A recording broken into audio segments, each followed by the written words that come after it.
Talk to me about that. What inspired you to start this specific foundation?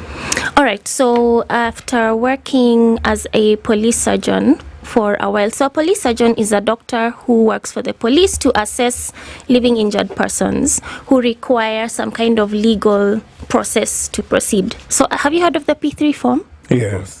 Who hasn't? Yeah, so basically that's an office in Nairobi where anyone who needs a P3 completed has to go to pass through, but only in Nairobi. In other counties it works differently. Yeah. And so I would come across numerous victims of and suspects of violent crime. And the ones that were most disturbing were the women victims of intimate partner violence, right, and child victims of child physical and sexual abuse. Now, most of the victims that I would attend to are, really young, under 14, between 3 and 14, who've undergone sexual violence. And a lot of the times it's in the home setting. Mm-hmm. Other times it's people closest to them who were the perpetrators. And so what I noticed was there are so many aspects of the response process that the public generally doesn't understand or know about, and that really troubled me, especially when I saw this particular lady who met some guy online on Facebook and invited him to her house. She had 3 daughters, and she just let him in. She didn't know who he was, and something really nasty happened as a result. So he abducted her and raped her and beat her. It was terrible. And I thought, to myself, why would you do that? I was just like, why, so I realized to us, some things may be obvious, but to the public, it's not. Yeah. And that's what drove me to start Vunja Kimya initially as a blog, right, just to share information on the things to look out for, how to make sure your children are safe, and how to respond, what to do, what not to do, what are the various, like what's a P3 form, what's a post-rape care form, and so on. What are the roles of the different service providers? What are our roles as citizens? What is it we are supposed to do when we see or come across a person who's been violated in this way, and so on. And that now is what led to the development of the NGO, to be able to reach, to have further reach. Go deep into the communities. Yes. Yeah, so you've established a rapid response mechanism for some of these cases. Would you tell us some of these responses that someone should take in case they see their partner has gone through that issue or their child? So you want to know what one should do in case you come across a victim. So first of all, the first thing that we, especially in the service providers, what we say is if it's a sexual violence case, because this tend to be more complex, what one should always do is not shower. Do not shower, do not change, please. I know it's very difficult, but that is the recommended initial first step. Don't shower, don't change. So if you come across a person who's gone through this, that's what you want to inform them, that you should avoid changing and everything, and get to a medical facility immediately. At the medical facility, what should be done is medical assessment. An initial one, it's the triage, what every patient goes through, where where you go to the nurse and they're like, okay, what's your blood pressure? A quick assessment of your medical state. Right. And then one would then see the medical practitioner who would want to explain what is happening. So this is what I've understood. Of course, there has to be consent. Do you mind if I get a history from you?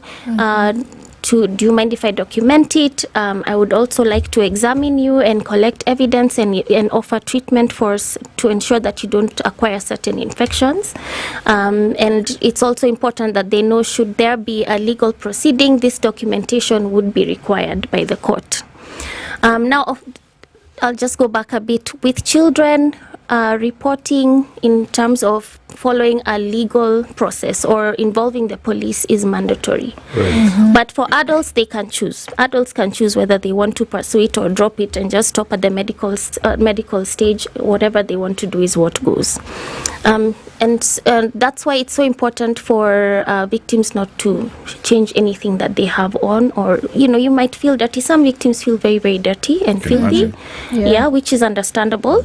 But all that is evidence that needs to be documented documented. The manner in which maybe the way you're walking, the dirt on the clothes, blood stains, whether it's debris from whatever it is, all that forms part of the documentation that will be submitted as evidence. And so that's really important. There is also the medical aspect, which takes precedence over everything else. So injuries will be treated, medical conditions will be handled. If a person is in a life-threatening state, that takes over everything. The evidence takes a backstage. And then, so after that, for females, they are given medication to ensure they don't, and to avoid pregnancies. So emergency contraception, prophylaxis for sexually transmitted infections, and then of course psychotherapy is also very, very critical because mental health is as important as everything else. Let's go slightly back. Now you found them in that state. Before you take them to hospital, is there a way that you can speak to them to get them to calm down? Yes, assuming they are what are some of the keywords? Some victims are very quiet, some won't speak, some are just mute, others will be frantic or hysterical. So it's important. What happens when there's been an incident like that? The victim or survivor feels unsafe. Their autonomy has been taken from them. Their independence has been taken from them. Their safety has been ripped away from them. So they really need to feel safe. That is very, very critical. And so it's important that they know whoever is the first responder, so to speak, must assure them that first of all, this is not your fault. You did not ask for this. It's not the clothes you are wearing or the fact that you're intoxicated. No, it wasn't your fault. Just remain calm. Just try to calm them down and let them know that you're there to support them through whatever it is that they're going through, and that you won't leave them until they feel that they can be left. This is now assuming it's an adult. If it's a child, you just want to hold them and calm them down and not tell them, stop crying, don't cry, don't say this, don't do that. Yeah, some people do that. They're like, why are you crying? I remember when in the first week in the office at the police surgery, the children were always crying because their parents are just screaming at them to stop crying and everything. And this child is traumatized, severely traumatized. So you have to acknowledge the trauma that this person has encountered and not ask them ridiculous questions like, but why were you there at night? Why were you walking on that street? Why couldn't you see all those men over there? I've heard all manner of things. So they just need to feel safe. It's important for us to also just take some time, a few minutes, to understand what trauma-informed care is about, trauma-informed approach as to how to address victims of violence. So maybe just to go with the flow of what you guys are talking about. Yes. So you probably have a patient there. She's undergone the violence, and we have 4 suspects who we are not sure who actually committed it. I assume the reason why, as you've said, you don't shower is to preserve the evidence. Yes. And then you put the evidence somewhere away. Yes. So what do you do when you have these 4 suspects and you want to tie one of them to the issue or the case? Do you run their DNA? Do you ask? I really just want to understand how you connect the criminal to the crime. So that would be the police part, okay. not the medical part. Okay. We try one of our principles is to not think that in that direction, because then you get clouded and you confuse yourself with what you should be paying attention to and what you shouldn't be. So for me, a patient is a victim or a suspect. Whoever is presented to me is my patient, and the same rules apply. I need to ensure confidentiality and that everything I do is impartial and objective. And so now to answer your question, we collect evidence because when there's an interaction between 2 people, for example, you have a transfer of material. So you have the suspect's DNA and whatever it is that they carried on their clothes is transferred to the victim. I'll say victim because it's more legal, but I know some people prefer survivor. And then you have the victim's biological material and whatever it is that they carried on themselves transferred to the suspect, to the suspect or the perpetrator. Now the point of collecting evidence is to ensure that, first of all, it needs to be collected properly in a timely manner, preserved well. So if you're getting, let's say, a high vaginal swab or any kind of vaginal swab or blood swab, from the mouth, you want to ensure that this swab is preserved in a way that it will not decompose. So you have to really think about what you're doing, so that once that evidence is analyzed, it will be compared with evidence collected from the suspect. So suspect's evidence, victim's evidence goes through analysis, and comparison is done to see are they similar? Is there a match? Is the DNA found on the victim the same as the DNA found from the suspect? Yeah. Let me ask you, or not. Yeah. It can go anyhow. I can imagine. So as a forensic expert, what are some of the challenges that you encounter while collecting this evidence? Coming up with a case, the whole process. What are the main challenges that you would go through as the medical personnel? Yeah. Well, I'll talk generally based on what many medics have said and what I have seen, and according to research. One of the issues is the victims present very late. So you have about, depending on the age, if it's a young child, you have about 24 hours to collect biological evidence from the genital region. If it's older than that, if it's a child who has gone through puberty, then you have a longer time frame. But many times they can present 3 weeks later, 4 weeks later, and now you can't really get much in terms of DNA evidence or trace evidence, because they've showered, they've changed, they've washed clothes. However, there are other things that can be documented, like their mental state, their history, whatever it is they have to say. Injuries could still be present, and injuries are very, very key in our criminal justice system. So those are challenges. And then some survivors may not have the financial resources to continue coming, like for follow-up sessions. Many times they don't come back, and you need to ensure that they're taking their medication. You want to know whether they've developed any adverse reactions to any of the meds, if they are struggling with anything. They also need psychological support, which, there's a cost implication. So cost, the economic aspect is a massive barrier for survivors, because you have to keep moving back and forth.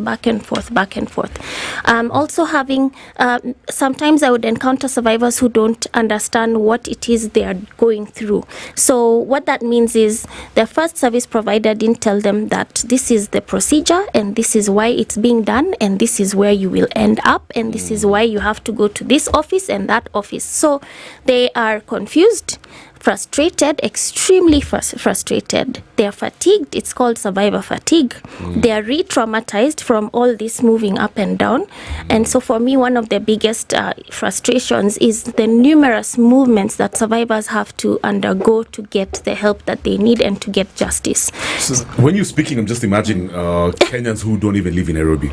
Yeah. Far-flung areas. Yes. Because of cost implications, they probably don't even have access to a medic. Yeah, exactly. The security forces over there, apparatus are there bothering them about, we know our story as Kenyans. I know. And so I can imagine that some of these cases never get solved. Yes, many don't, because they give up. Many survivors give up. Many have gone through more trauma from the trying to get justice is more frustrating and more traumatic than the incident itself. You'll find many tell you that, I've gone through so much, I don't want to continue. I just want to get this behind me. So give me my medication, I go home. That's it. And one of the reasons why service providers, so the police, the medics, prosecutors, judicial officers, and all that, we are really, especially now, we are really being educated on trauma-informed care so that we don't put them off early. At any point, but especially early, so that they can participate actively in their cases, in seeking justice and getting compensation. So there's somebody listening to us right now, and they're thinking, damn, Kizzie, I think I've gone through something. So maybe just for educational purposes, you can tell us the different forms of SGBV, if at all there are, so that, we can have context to this conversation. Okay. Yeah. SGBV, or sexual and gender-based violence, is rooted on an equal power dynamics between perpetrators and victims, which means that it is driven by gender inequality, so to speak. And so what happens is that you have different types of violence. You have physical violence, emotional violence, sexual violence, economic violence, and some schools of thought go on to say verbal and all that, but those are the basic 4. Yeah. So sexual violence occurs when a person engages in sexual relations of any kind with a person against their will. And that includes children, because children don't give consent. Whether they agreed to it doesn't mean they consented to it. You'll be shocked how many perpetrators will say, but she looked for me, a 6-year-old. Alikuwa ananitafuta. Alikuwa ananifanya hivi. So, and you're like, oh my gosh. And then physical violence is when the violence is physical in terms of like hitting, slapping, poking, throwing things at you, banging on stuff. That is physical violence. Verbal or emotional abuse is when a perpetrator will try and humiliate you in front of people, will put you down, criticize you a lot, make it very difficult for you to just have peace. This is very common in domestic setups.